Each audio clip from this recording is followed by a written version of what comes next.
Good evening and welcome to the Secours Richmond Community Education Awareness Series on Neuroscience. I am Kimberly Pinna, Neuroscience Coordinator for Secours Richmond. Our topic for this evening is seizures. What are they and how can we treat them? This evening I'm pleased to host a panel of experts who specialize in caring for epilepsy heroes throughout our community and our state. Our first guest is Dr. Stacey Epps. Dr. Epps received his undergraduate degree from Virginia Commonwealth University, his Doctor of Medicine from Georgetown University, and interned at Inova Fairfax Hospital, and completed his residency at Georgetown University Medical Center and Washington Veterans Affairs Medical Center. He is currently the chair of the St. Francis Medical Center Neuroscience Department and is a member of the Secours Medical Group Neurology Clinics. In his spare time, Dr. Epps is the vice president of the Epilepsy Foundation of Virginia and is well published and well versed. Thank you, Dr. Epps, for being with us today. Thank you for having me. Dr. Suzanne Bischoff is the executive director of the Epilepsy Foundation of Virginia. Suzanne received her doctorate at the University of Amsterdam in economics law. Dr. Bischoff works tirelessly to make sure there is an increased level of awareness throughout the community on epilepsy and has helped to develop educational forums and curriculums for police, medical personnel, schools, and bus drivers. Suzanne is a passionate advocate for epilepsy, and we look forward to her sharing the work and upcoming events of the foundation. Thank you for being with us today, Dr. Bischoff. Thank you for having me. Thank you. I would like to start with you, as I've heard how you define seizures, and I think our community members can understand that description quite well. Can you share how you explain seizures? Yes, 2 or more thunderstorms in the brain. 2 or more, because you can have one seizure. The modern people that say to me that I should say the computer crashes, but I think that the thunderstorms are better understood. So it is exactly what it says, whoo, in the brain, 2 or more. So it's a fairly large event, everything taking place at one time. Yes, there are also complex partial seizures and simple partial seizures, which are still, I would say, big events, because the brain does something in the matter of as if there were a storm. So it is still, even though it may be in a small area of the brain, it is still important. Mm-hmm. Now, we've often heard you refer to these persons that experience seizures as heroes. Why do you choose that terminology, hero? Well, if you have uncontrolled seizures and you don't know when they're coming on, and you still work, and you get yourself to work, and you are able to maintain a husband. I'm doing it myself, and it's difficult enough. and having some children, I think you are a great hero if you are able to do that. And then many epilepsy heroes do that, exactly. That's why they're called heroes. Mm-hmm. Now, Dr. Epps, I've heard many people utilize the terms seizures and epilepsy interchangeably. Are they the same thing, or are they actually 2 different scenarios that are taking place? Yes and no is the easy answer. In that, just as Dr. Bischoff was saying, is that a seizure is an electrical storm. Okay, epilepsy is when you've had 2 unprovoked seizures. So that if you and I are sitting here, we're sitting here, and my blood sugar drops to 40. I fall out on the floor, I have a convulsion. Well, that's a seizure that's provoked because my blood sugar was low. Likewise, if my sodium drops low, or if I am doing something I shouldn't, taking some type of substance and blow that up my nose and have a seizure, that's a provoked seizure. If we're just sitting here and none of those things happen and I have a seizure, about 10% of the population will have one isolated seizure and never ever have another one. If that's the only one that ever occurs, the workup is normal, you don't have epilepsy. If you have 2 unprovoked seizures, you have epilepsy. Okay. Now, will every seizure present the same, or are there different types or groups of seizures? Various types of seizures. In fact, this could be a seizure, where the thumb just continually moves, and it's called epilepsia partialis continuosa. So everybody is familiar with the fall out on the floor, flop around, shake, bite your tongue, lose your water. Everybody's familiar with that. But we could just be sitting here and that could be a seizure. Children can have absence seizures where they just have a behavioral arrest for a few seconds, maybe flutter their eyelids, maybe smack their lips a little bit. People can turn their head to the side, raise an arm up, or they could just simply just have a little behavioral arrest. That could be a seizure. So depending on where the storm occurs in the brain, determines what the clinical manifestation is, or what we see on the outside. Okay, and how would we diagnose and treat those seizures? Because it seems like there's a very wide range of symptoms that those patients could experience. Right. So a lot of times it's difficult, you know. The slam dunk, you would think, is falling out, having a convulsion. People can fall out and have a spell, or a non-epileptic event. People can have a faint, and it could be mistaken. So you really have to take a thorough history. I mean, a thorough history of what was happening prior to the event, what the patient remembered prior to the event. Were there any warning signs? Did they smell something funny? Did they hear something funny? Taste something funny? Get a strange sensation welling up in their gut? Had they been ill? Had they started new medicine? Had they stopped medicine? Some medicines, particularly for anxiety or sleep, if you stop them abruptly, you can have a seizure. So taking the history of what happened before and then what happened during. So the best thing is if you had a husband or wife or someone who witnessed the event, describe what happened. And just like I said, did the foot start shaking and then it moved to the arm? Did they just fall out unconscious? Were they able to talk to you during the event? And so you take that history, you do a physical exam, and then we look for reasons to have had a seizure. We take a really nice picture of the brain, an MRI scan, so that we look to make sure that there's no reason anatomically for you to have a seizure, no part of the brain that potentially is anatomically abnormal. And then we look at the brain waves on EEG, put little discs on the head, look at the electrical activity looking for abnormal waves. Is that always 100%? No, because sometimes people have clinical events that sound just like a seizure, and you know clinically it sounds like a seizure, but you don't see evidence of it, so you treat them clinically. The best way to diagnose it is for the patient to have an event while you have electrodes on the head, utilizing the epilepsy monitoring unit, which we have one at St. Mary's, and that's very helpful, particularly in those cases where people continue to have events and you're not sure what they are. Excellent. Now, Dr. Bischoff, I know that you're the Executive Director of the Epilepsy Foundation of Virginia. Can you give us a little bit of background history of that foundation and what its purpose and goals are? Absolutely. The Epilepsy Foundation Virginia was established in 1978, and the mission approved by the board, on which Dr. Epps features prominently, the mission approved by the board is to promote awareness about epilepsy and to provide assistance to those with the disorder. We are the statewide affiliate of the National Epilepsy Foundation, and it's interesting that the National Epilepsy Foundation is the merger of two foundations that were established by neurologists in the 19th century. So it is a long history of epilepsy foundations in Virginia, in United States. And Virginia, 78 is not bad. Exactly. It's amazing. Yeah, and that's that goal of promoting awareness, I think, is essential, because so many people are frightened by the term epilepsy. It has a bad connotation, and dispelling that myth is an important part of what the foundation does. Making the general population realize that just because you have seizures, it's no different than if you have diabetes or hypertension or heart disease. Somebody has a heart attack while they're at the dinner table, and that's fine. Somebody has a seizure at the dinner table, and oh my God, it's a seizure. It's something bad, and that's not the case. So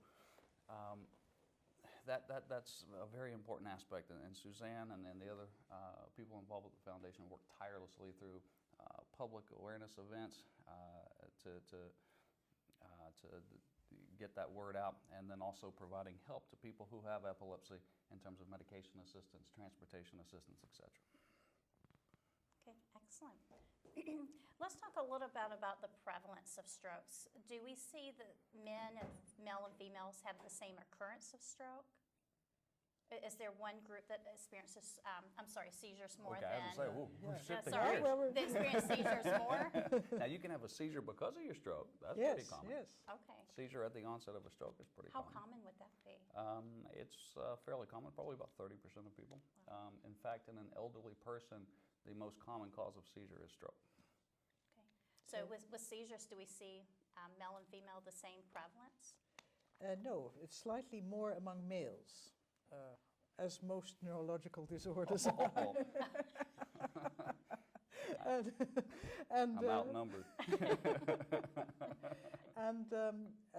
Yes, but the interesting thing I'm also telling you that the latest figures of the Centers of Disease Control also show that when you have a lower income, you are more likely to have epilepsy than when you're in a higher income bracket. And that's what we have to do something about, of course, because that's completely unacceptable. What about the prevalence of seizures in children? Do you see many children? I don't, because I'm an adult neurologist. However, the practice of pediatric neurology is, the majority of that is epilepsy. We tend to see that seizures occur at the beginning or early in life and towards the end of life. At the beginning, generally due to genetic factors, inherited factors. At the end of life, because of strokes or other injuries to the brain. So kind of two ends. There are people in the middle, but there are a lot of children with epilepsy, and that's a particularly hard group of people to deal with because, again, you have a small child who's having seizures. Think about the brain is still developing, having these thunderstorms in the brain. What sequelae are there of having these repeated seizures? Does that affect the cognitive function? Think about going to school. Just think how hard is it to go to junior high school now anyway, right? But then throw in the fact that you could all of a sudden be in the middle of algebra class and fall out on the floor and bite your tongue and lose your water. Not a really good situation to have. So it's a tough population. Yeah, I imagine. So middle school and high school can be hard enough by itself without being complicated. Without being complicated by seizure and even adulthood. Think of the people in the workplace. People ask me all the time, do I have to tell my employer that I have epilepsy? My answer is no. Do you tell them you have high blood pressure? Within reason. If you're a mechanic and you need to test drive the car, you should probably say I can't do that. But as long as you're in a safe environment, it's no one's business. And you shouldn't be discriminated against just because you have epilepsy. No more than you should be discriminated against because you have diabetes or anything else. It's another disease state, just like anything else that people have. Now, you've described these seizures as being almost like a thunderstorm taking place in the brain. Can a person tell if that thunderstorm is getting ready to occur? So can you tell if that seizure's coming? Yes, some of the people have what we used to call auras, and now there are two schools. They think that these are already small seizures, but some people feel them coming. And some people also, like the rapper Lil Wayne, he knows that when he's very stressed, his chances of having seizures are much bigger than when he is rested. And think of the lifestyle of a rapper. That's not something I would advise a person with epilepsy to do. Because, you have a concert at night, you have to drive there, you go back with all the boys of the band, probably you are having a little bit of fun afterwards, and so you sleep late, and then you sleep all day, and what we tell people is try to have regular lifestyles and try to avoid stress as much as you can. And there are even things you can do like yoga. So now let's talk a little bit about seizure safety. And either of you, please feel free to answer these questions. What should I do if I am out, say, at our local supermarket and I witness someone having a seizure? What emergency things could I do to help out? Well, I mean, that's what another big role of the foundation is, really teaching people what to do. Suzanne and the volunteers of the foundation have trained the school nurses and school systems like Chesterfield. They've done bus driver training videos down in Hopewell so that bus drivers know what to do. It's a frightening thing. it's a frightening thing for physicians who aren't neurologists, because a patient will have a seizure in the hospital and they'll call you up and, you know, they're all ecstatic because somebody had a seizure. You know, the important thing to remember is that almost all seizures, somewhere around 98, 99% of seizures, will stop on their own within 2 minutes. Okay? The important thing that you need to do is just keep the person safe. Make sure that if they're on the floor, that if their head is moving, put something soft under their head, whether it's a jacket or a box of cereal if you're in Kroger, something just to keep their head from banging on the floor. Never ever hold anyone down, and never ever put anything in anybody's mouth. The old wives' tale that you're going to swallow your tongue, you're not going to do it. But if you put your finger in your mouth, you might lose your finger. Think of a snapping turtle. Yes, and turn on the side, that's also a good idea, but I think that the most frequent and the least understood seizure is the complex partial seizure. And I may smack, or I may start touching Dr. Epps like this. And he says, Miss Bischoff, please stop, which is the right thing to do. But I am not stopping because I am not fully conscious. And that is the kind of seizures where people are arrested wrongly. The anecdote is too long, but we just had a terrible case in Charlottesville of somebody who had a complex partial seizure. He took a young girl for 10 feet with him and then released her because he was confused. The security guards knew what was wrong, and so they let him go. The father of the little girl started a whole campaign and wanted him arrested and said he was not going to this mall with crazy epileptics, and it was terrible. And we are going to make a small spot in Charlottesville now explaining complex partial seizures. Right, and that's important, the complex partial, but also after someone has a seizure, whether it's complex partial or a generalized seizure, they can be confused. So they can have some slurred speech, they can stagger around, and there are cases where people have been postictal or have just had a seizure, and they're mistaken for being drunk, and they're arrested. So again, it requires an understanding, and again, the foundation actually did a lot of police department training as well. Do they not? Yes, yes. You know, so to help officers understand that. Yeah. Now, with the new onset of seizures, would that be considered a medical emergency? Would that be a situation where I would want to call 911 and get to the hospital, get that person to the hospital immediately? If it's a first-time seizure, yes. All first-time seizures, in my belief, should be admitted to the hospital and evaluated, because you can have any number of reasons for that. You could, again, your blood sugar could be 40. I had a young gentleman who has diabetes. He has an insulin pump, and I saw him because he was admitted to the hospital, but the long and the short of it is he didn't eat all day. He went to a local restaurant to get something to eat. He's standing in line, and he has a convulsion. He falls, he hits his head. So he's admitted to the hospital. His seizure was due to his blood sugar, but because he hit his head when he had the seizure, he had bleeding in the brain. So, you know, you can have trauma as a result of the seizure, but if it's a first-time seizure, again, it could be anything from your blood sugar being low, your sodium being low, to drugs, to medications, to, we don't know, to having a tumor, to having blood in the brain. It could be all kinds of reasons. So a first-time seizure, yes, to the hospital. If you have epilepsy, meaning you've had 2 or more unprovoked seizures, and you're known to have seizures, as long as the seizure is brief, it lasts less than 5 minutes, as long as you're not having seizures back to back before you return to normal, you don't need to go to the hospital, because all that's going to happen is they're going to give you a CT scan, they're going to check your blood, and they're going to call your neurologist. You know, your family can call the neurologist.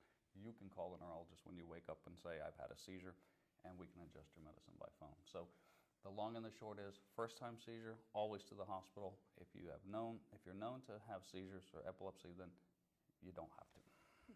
Now, can a person remain seizure-free without taking any medications, or do they typically need to be on a pretty strict medication regimen? No, we do wean people off medication if they have been seizure-free between 2 and 5 years, depending on, you know, what we see on the EEG. And then they can remain seizure-free without medication. So that is very good. There are also some diets where people have remained seizure-free without medication. Right. And then surgery, of course. We do surgery for epilepsy, and then usually they take medication after the surgery, but then you can also be weaned off. Yes, so the answer is yes, I think. Right, and that the surgery is an interesting component, because there was a time where epilepsy surgery was very much in vogue, and then it kind of fell out of vogue, and it's come back around now.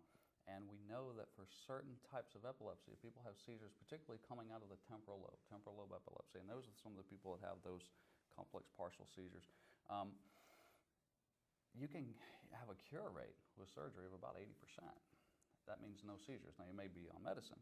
Now, the interesting thing about that is I was at a conference about a year ago, and what we've actually seen, you've probably seen this data too, is that after about 10 to 12 years, a certain number of those people will start to have seizures again. So that you took out that piece of brain that was causing the seizure, but you didn't stop the underlying epileptogenesis, or reason why people have epilepsy. There are rats in labs with electrodes implanted in their heads and little petri dishes with electrodes in them all over the country trying to figure out why people have seizures, and we do not know that. If I knew that answer, I'd be on a beach somewhere, but surgery is a good option for some people who are refractory. So with that being said, would you consider that seizures are not preventable? Or would you say that there are some types of seizures that we could prevent? I think that most epilepsies can be cured, or the symptoms can be cured, because that's what Dr. Epps was saying. In 70% still, you know, and we know so much more. And I hope you heard today that we're going to map the brain, and so we may know more. But now in about 70% of the cases, we say it's idiopathic, which means we don't know. And so, yeah, we need to know a lot more about epilepsy. And yes, I would be on the beach, on another beach, you know, to give Dr. Epps his privacy. Because certainly you would own your own at that point. Right, but again, there are, you know, so you know, we think that a lot of these epilepsy syndromes are inherited or inborn. Not all of them. Some of them have a true genetic link. Others, it's a risk factor if you have a relative who has them. But we do know that acquired epilepsy, or epilepsy that comes on because something happened to you, the most common cause of that is head trauma.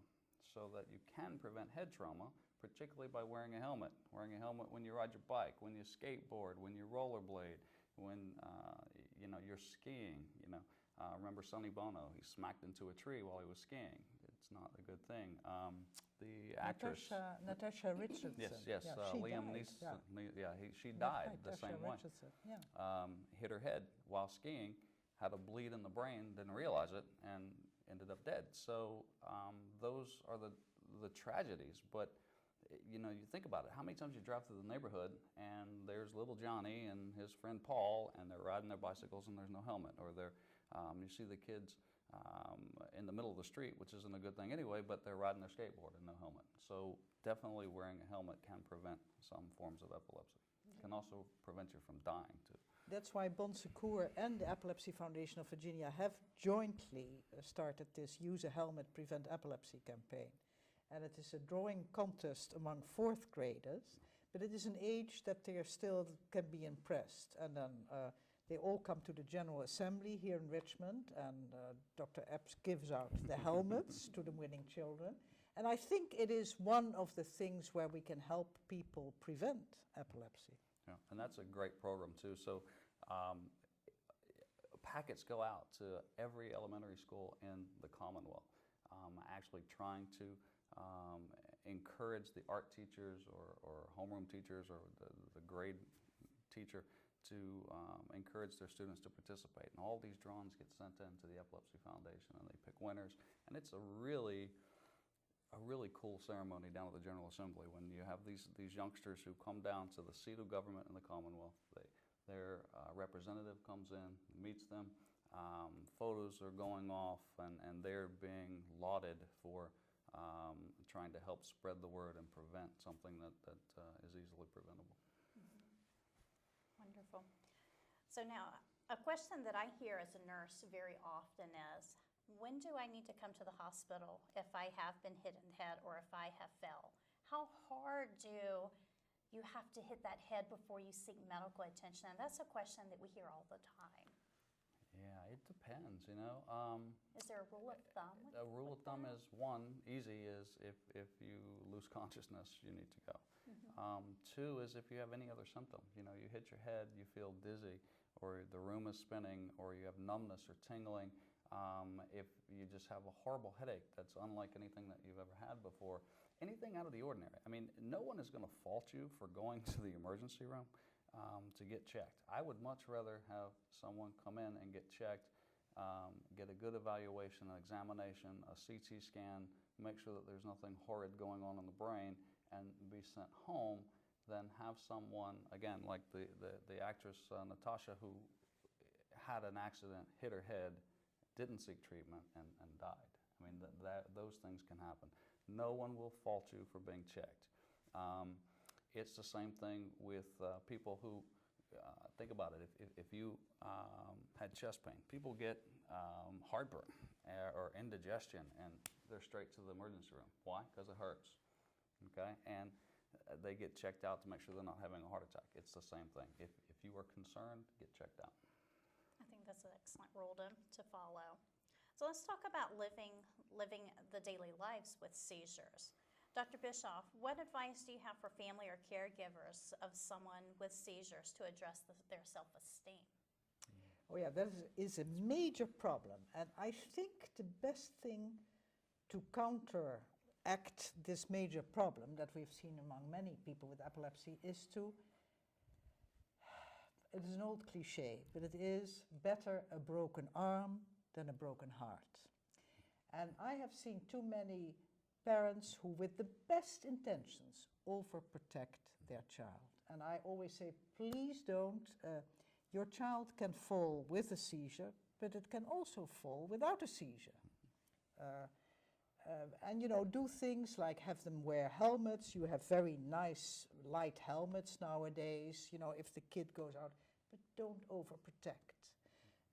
Also, as the husband or the wife, don't overprotect, don't drive persons everywhere. The Epilepsy Foundation of Virginia has a bicycle program because we want people to be independent and out there.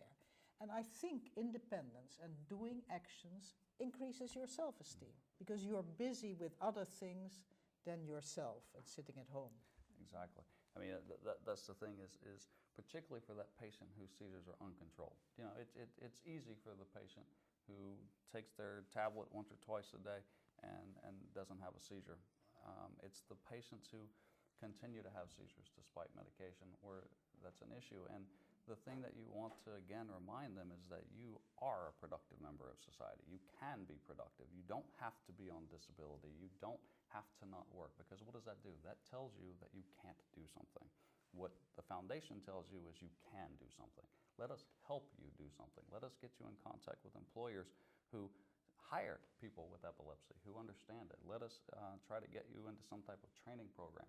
Let us, again, get you involved in a bicycle program where you can use a bicycle to at least get yourself to the grocery store, to get yourself to a part-time job or a full-time job. You can take care of your children. You can take care of your family. Again, it is no different than any other disease.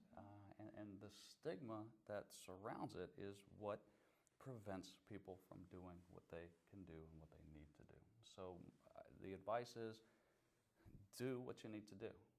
Live your life. Certainly you have some restrictions. You know, you're not able to drive unless you've been seizure-free for 6 months, with few exceptions. But you can ride a bike. You know, you can do other things. You can get out and volunteer. You know, even if you feel like you can't hold down a job. Say you have 2 or 3 seizures a day, okay? Horrible seizures. You could still volunteer at the library. You could volunteer at the old folks' home. You could volunteer and become useful. You could volunteer at church. Your church is not going to turn you away because you have seizures. You were talking about they would need to be seizure-free for 6 months to be driving. That's the rule of thumb. There are exceptions, let me tell you, like nocturnal seizures and so on. So do patients have to report that to the Department of Motor Vehicles, or how does that process work? Officially, yes. So the official. Well, Virginia's not, the Commonwealth doesn't require you to report. No, not as doctors. Yes, No, not yeah. as doctors. But you are required not to drive. Yes, exactly. The patient should probably tell the DMV, but the same results are met when you don't drive for 6 months. Exactly. Yeah. And that's the thing is the law says you cannot drive. The law does not say you have to go to DMV and hand over your license. Yeah. It says do not drive. Yeah. So most people do the right thing because they understand the consequences. I have had 3 occasions where I've had people who continue to have frequent seizures and they keep driving.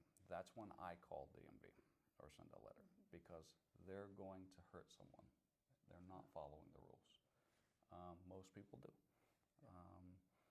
But Dr. Bischoff was right, Suzanne was right, is there are certain seizure types though that you can drive. People who only have seizures out of sleep.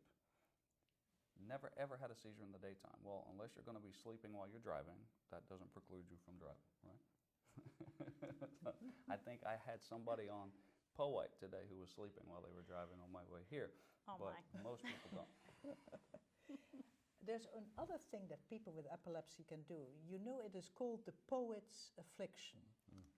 Because many writers had epilepsy. Dostoevsky, André Gide, Harriet Beecher Stowe, Handel, Tchaikovsky. So I advise a lot of people with epilepsy who sit at home and who have that self-esteem problem, write a poem. We'll publish it in our newsletter. Write a nice story about yourself. And usually these stories are above average. You know, they are good stories that I get and good poems. Call the foundation. Send an email to the foundation and volunteer your time. Say, you know, I will help make phone calls. I will hold a fundraiser, you know, with my church. I will do something to help spread awareness of this. You know, if everyone with epilepsy or everyone who had a family member with epilepsy got involved and did something, you know, can you imagine how word would spread? Can you imagine the myth that would be dispelled? And it just takes a little bit of effort.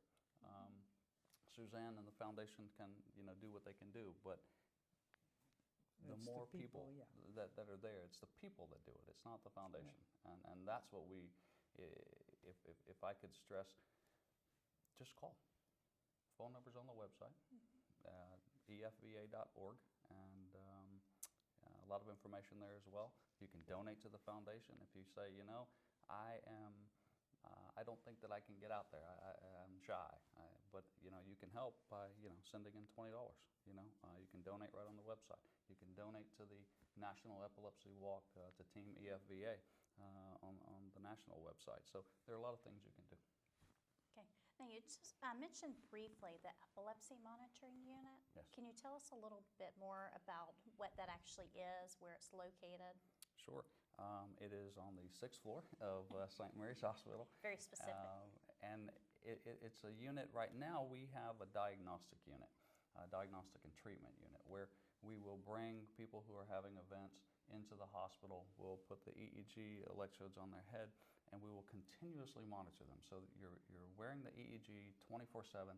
Someone has a camera, they have you on camera everywhere you go except for the bathroom, so that we can try and capture these events and we can characterize them. Are they seizures? Are they not seizures? I remember when I was at UVA doing my fellowship, a lady came in for refractory seizures, and it was for us to see if she needed to have surgery. I came in that morning to look at her video from the previous day, her study, and you know, you had to get there early before, you know, Dr. Fountain got there. So you're looking through the study and you see this lady, she's eating, and then she does this, and then she goes backwards and she has a convulsion. The brain waves go flat. Now, mind you, remember this is an electrical storm. The brain waves should be all over the place. Hers were flat.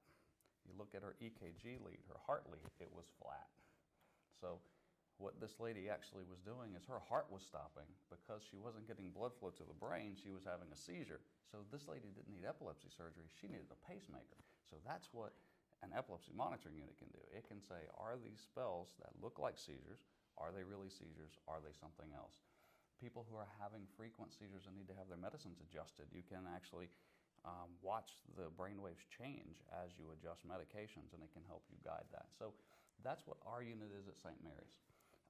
The unit at the University of Virginia is a more complex unit in that it also does the diagnostic end of it, but also they evaluate people for potential surgery. I just sent one of my patients there.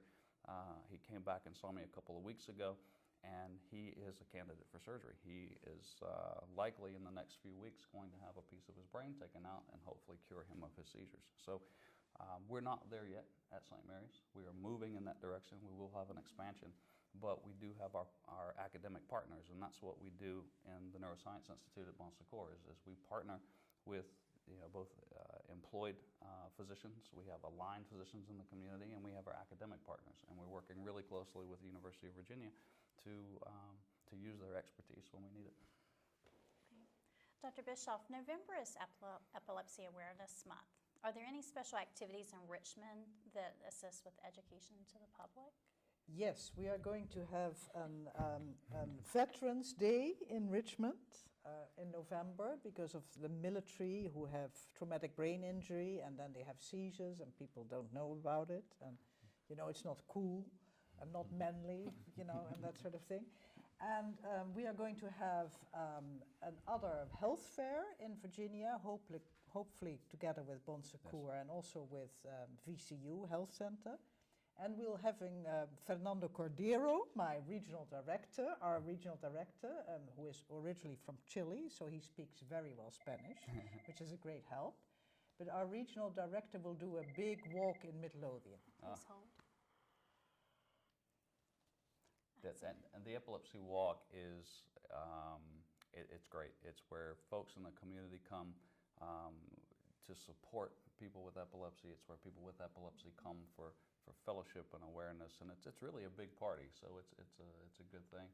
And Chesterfield County has declared it's November 13th, correct, as Epilepsy Day in the county. So it's an official recognition by the County of Chesterfield. Excellent. Is there a website that viewers can go to find a listing of the events? And are those events open to community members to come and volunteer and participate? Absolutely. It's www.efva.org.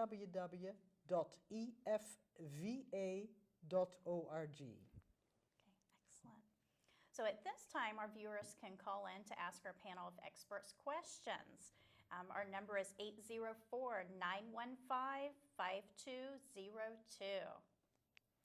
Didn't the phone ring? It Oh, did. we must have lost. Hello? Is off.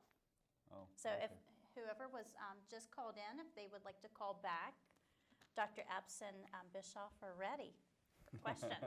Well, are we? Yeah, I guess I'm just going to go back. I hurried up a little bit about the walk, but the walk last year we probably had, oh, here we go. Hi, do you have a question for Dr. Epps or Bischoff?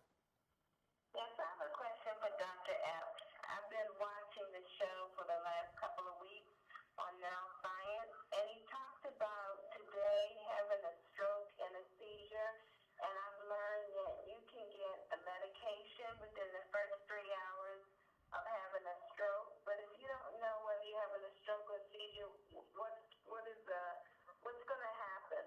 How do they triage that? Well, that's interesting. So, two separate questions, I think. So I'm going to kind of tell you what I think that was. Is one question is, if you're having a stroke, is there a medicine you can get to help relieve the stroke or to break up the blood clot? So the answer to that is yes. If you have a stroke that's due to a blood clot in the brain, you can get a drug that will break that clot up, or hopefully break that clot up and help you do better. If you have a bleeding stroke, you can't get that because this drug makes the blood really thin. Now, some people can have a seizure at the onset of a stroke, and that actually takes you out of the running. You're not allowed to get the clot-busting drug if you've had a seizure with the stroke. However, there are some people who will have a seizure and then will be weak on the side. So I could have a seizure that starts in the left side of my brain, a focal onset seizure, and then after it's over, I can't move my right side, and I look like I've had a stroke. It's called a Todd's paralysis. So the history, the physical exam, imaging, all of that evaluation is very important. So the bottom line is if you think you're having a stroke, you call 911. If it's a first-time seizure and you're witnessing it, you call 911 and let the EMS personnel triage things and let the ER personnel sort out what's happening with you. Good? Did Yeah, leave I have anything out? nothing to add. Okay. Yeah. So, no, with the walk last year, it was incredible. I think it was the most people we've had Yes. in years. Yes. It was amazing. There was a family who unfortunately had someone who had epilepsy due to a brain tumor, and he'd passed away. And his sister goes to Longwood University in Farmville, and she actually organized the Greeks there. So she had a lot of the sororities and fraternities, yes. and they were well represented. It was a great day. It was a real great day. Excellent. Yeah, So- there is a part of living with epilepsy that's also dying with epilepsy. Now, there's one thing certain, that we will all die one day. And with epilepsy, there is a little bit higher mortality than the general population, not very much, a little bit. And there are also people who die of a sudden, unexplained death of epilepsy. And there are now organizations who want to have as their goal to spread the word about this, rather rare occasion. But, it is terrible if it happens to you, I understand it. And we're trying to work with these organizations so that because it's very funny how it goes. After there was a big SUDEP walk in Winchester, I tried to be at an Equal Employment Opportunity Commission on behalf of somebody with epilepsy. And the people had just heard that walk, and they were afraid that this teacher with epilepsy was going to die. And I could talk until I was blue in the face but the scare that this had almost cost my teacher her job. So it is a very delicate balance we have to have. Now, the Epilepsy Foundation always said there are several challenges when you have epilepsy, and especially uncontrolled. And you were talking self-esteem, you were talking family relations. There is more tension in family relations. You have your beautiful Thanksgiving dinner, and then the child has a seizure. Now, the parents can do two things.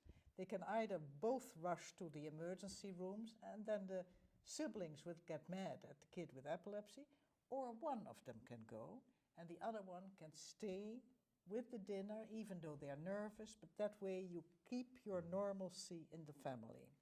That's a sort of thing you can do. There are certain learning disabilities related to certain types of seizures. Now you can have, I'm talking until the next person calls, but you can have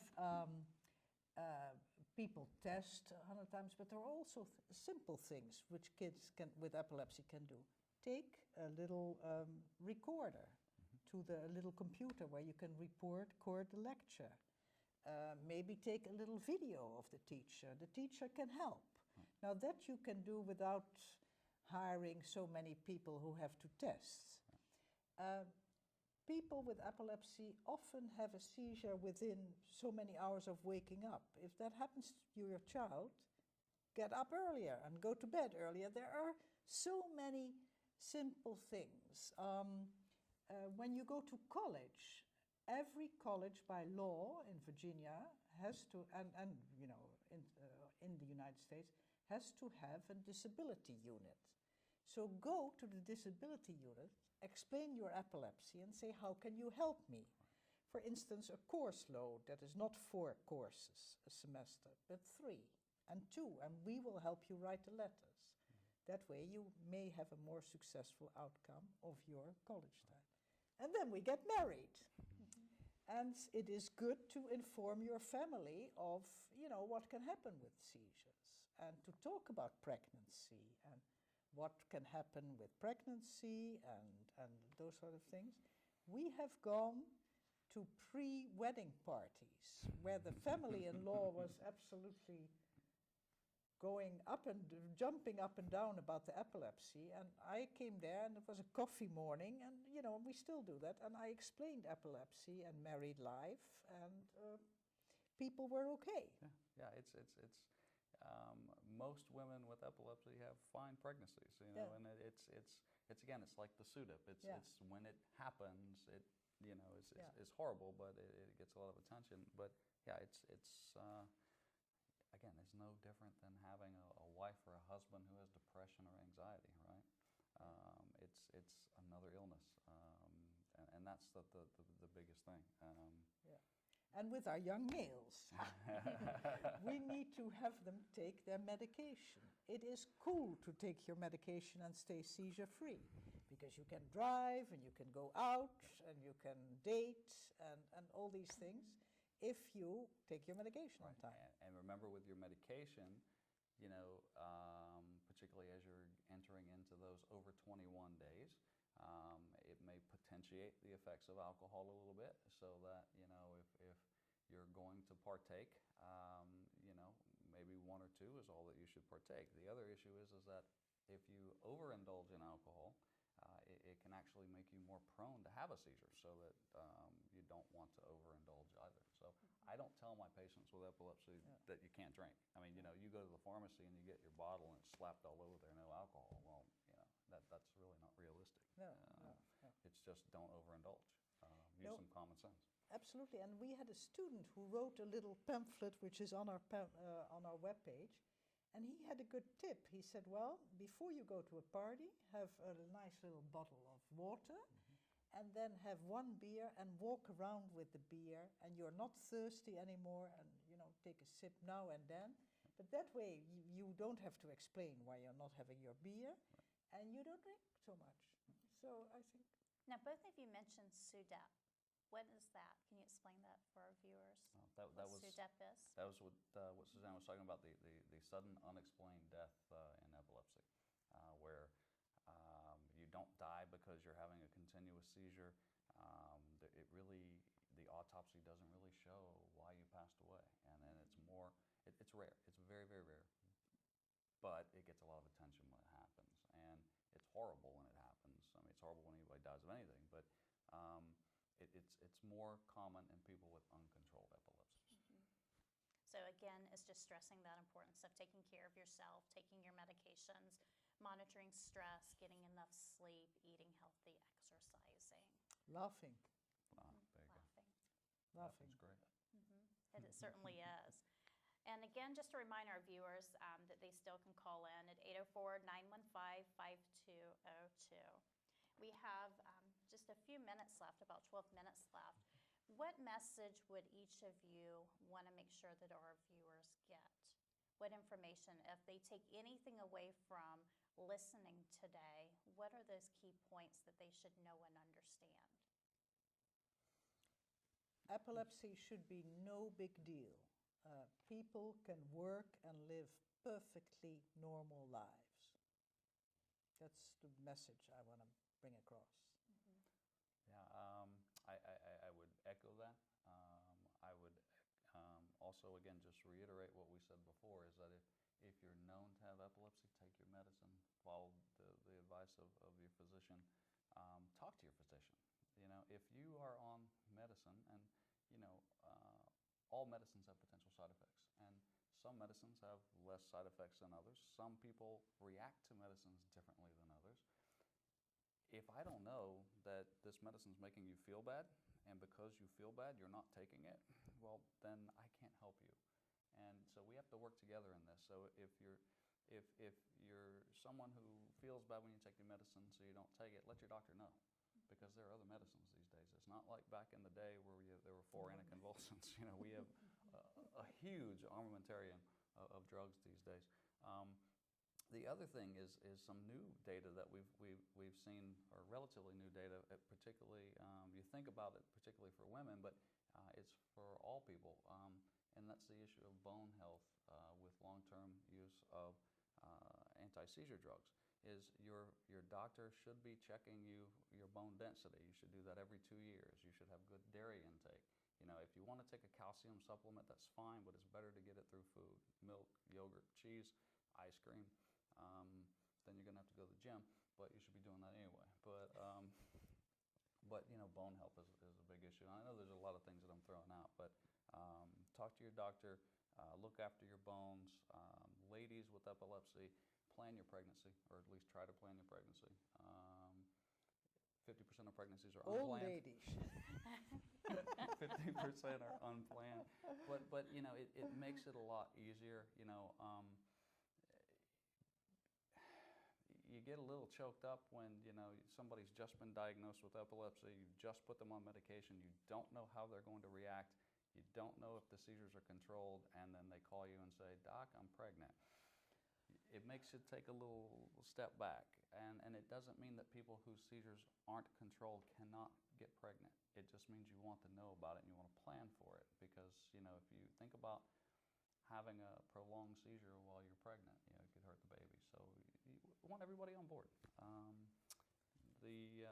I guess my other point would be that of advocacy. You know, contact the Epilepsy Foundation and do what you can to spread the word. If everybody's an advocate, this will be a lot easier for everyone. And there is also a very useful, which we forgot to say the last time, is seizuretracker.com. Oh, yeah.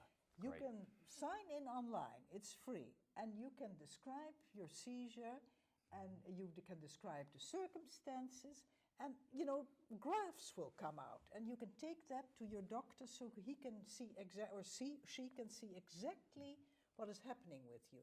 It is a very useful tool. It's interesting. It was made by a father, a friend of ours, of the Epilepsy Foundation of Virginia also, whose kid had such terrible seizures, and he could not do anything about it, and he felt so powerless. You can feel that emotion. But he was a very good computer geek. So what he did, instead of becoming depressed, he used to sit at his computer and he programmed this whole seizuretracker.com. And it has made an enormous difference to people. And it's the same, like I always tell people to have a seizure diary, to say, you know, because you can find out what causes the seizure maybe, or in what circumstances will I have more seizures, and then you can do something about it. And this is your ideal online seizure diary. It is a great tool, and actually you can use it on your phone now. They have an app for the phone, and it's great because you, just like Suzanne said, is you can put what day you had it, what time of day, were you sleep deprived. I mean, it really lets you try to find a pattern, and so that's what was the website again for that? Seizuretracker.com. Seizuretracker.com. So what types of things would a person want to keep in that diary when they're tracking those seizures? Do they track just that event? Do they track maybe 4 to 5 hours prior, what I had for breakfast, what I did that morning, what I did the night before? Absolutely, because that can all be important. You won't believe it. I had a client call me who had uncontrolled seizures and he couldn't work. And I don't know how I found out, but he was listening to hard metal rock before he went to sleep. And, you know, during the first hours of his sleep, and he had epilepsy. And I said, well, it could maybe be crazy, but can't you stop that hard metal rock? And he stopped it, and he started doing mild exercise, you know, early in the evening, and relax, and not listening to that kind of music. In the morning, fine, you know, and it helped. He had fewer seizures. Now, these are all these things I would have never thought of, but, you know, these can be important. You may be a little bit allergic to a certain kind of food, and it may help you lower your seizure threshold. So you don't eat that food anymore. There was even you have reflex epilepsy. Do you remember that story of that TV show hostess? And there was a woman, and the story is true because they met each other at the National Epilepsy Foundation. But every time that one TV show hostess was on, this person would have a seizure. Oh, wow. So, you know, your thing is, and this, they met each other, and, you know, she didn't have a seizure then, but when this person was on TV, so what you do is you don't put that channel on anymore. Now, I've heard of different video games or flashing lights, some of the amusement park rides, causing the seizures to start. Yes, some seizures are what we call photoresponsive or photo-induced, in that, and it's usually the generalized epilepsy, so that you can be riding down a tree-lined street, and you know how the sun goes through, and you get that light. It can trigger a seizure at a certain frequency. So that strobe lights. There was a few years back, there was a video game that came out, and I think it was in Japan, and all of these kids started having seizures. And what it was is it was blinking at a certain frequency. So they changed the frequency, and it was fun. Okay, you have a question? Hi, yes, really enjoying your show, very informative. Dr. Epps earlier in the show mentioned auras, and I didn't catch all of it. And I wanted to know if auras, I think you said auras were an indication of onset of seizures. How is that related to migraines? Auras and migraines, you know, like light sensitivity, Yeah, things like that? that's a good question. I think. Thank you. I'm gonna hang out. Great, thank you. So as Suzanne was saying, with a seizure aura, so what I look for in terms of an aura, meaning a warning that a seizure may be coming on, is smelling something funny, hearing something funny. Most people get this uneasiness that kind of wells up in their gut, and they say, I can't describe how I feel. I just feel strange. Now, if I had electrodes on the surface of your brain, and I was recording the electricity of your brain while that was happening, and we've actually had this, you know, again, when I was a fellow, you see the very beginnings of a seizure. It just doesn't spread. So that's an aura. We believe that that's the very earliest beginning of the seizure. It just doesn't spread. So that gives you time. If you know every time I smell burning rubber and there's no fire that I'm going to have a seizure, then that lets you get safe. That says stop what you're doing, you know, get in the floor, lay on the couch, get in a safe position, turn the stove off, and it's actually beneficial for people who have it. Now, for migraine, people can get flashing lights and sometimes see some visual things, and we think that that's a different phenomenon. That's not an electrical phenomenon, that's more of a vascular phenomenon. Okay, excellent. So if there are any questions that you would like answered or have more information on and you did not call in this evening, you can always contact us at the Bon Secours number at 804-359-WELL or 804-359-9355, or simply visit our website at www.bonsecours.com. And you can also contact the neurology clinics or myself personally. So until next time, definitely protect your brains. The summer season is coming upon us. Make sure the kids are wearing helmets with their bicycling, skateboarding, equestrian sports, and please just protect your brain. You only have one. Okay, Thank you. Thank you. Thank you both. Oh, thank you. Well, thank you. That was a good idea. Thanks. So now, usually you have to sit and talk. That's exactly.